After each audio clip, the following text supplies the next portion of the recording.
જય દ્વારકાધીશ, જય શ્રી રામ દોસ્તો.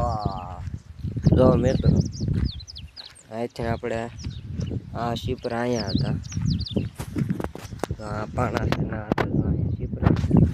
શીપરા અહીંયા લઈ લીધેલા છે, કેમ કે આપણે આ વંડી આમ સણવાની છે.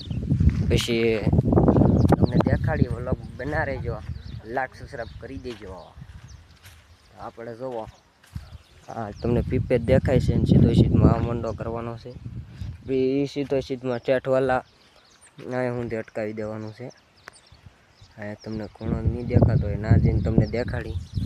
વ્લોગમાં બના રહેજો, લાઈક સબસ્ક્રાઈબ કરતા રહેજો, સપોર્ટ તો બિલકુલ કરતા રહેજો. જો મિત્રો તમને બતાવી આ બધા જે લાકડા લેવાના છે, થોડાક લઈ લીધા છે. તો અહીંથી આમ સીધું આમ કરી દેવાનું છે આપણે ઠેઠા વંડી સુધી. તો ના આપણે જઈએ તમને હેરખું દેખાડી દઈએ. આ છે જમરૂખડી. તો આ દિવાલ અટકાવી દેવાની છે. વ્લોગ અહીંયા પૂરો કરી દઈએ છીએ. જય દ્વારકાધીશ ને જય શ્રી રામ. તો બીજા વ્લોગ આપણે મસ્ત મજાનો બનાવશું. જય દ્વારકાધીશ.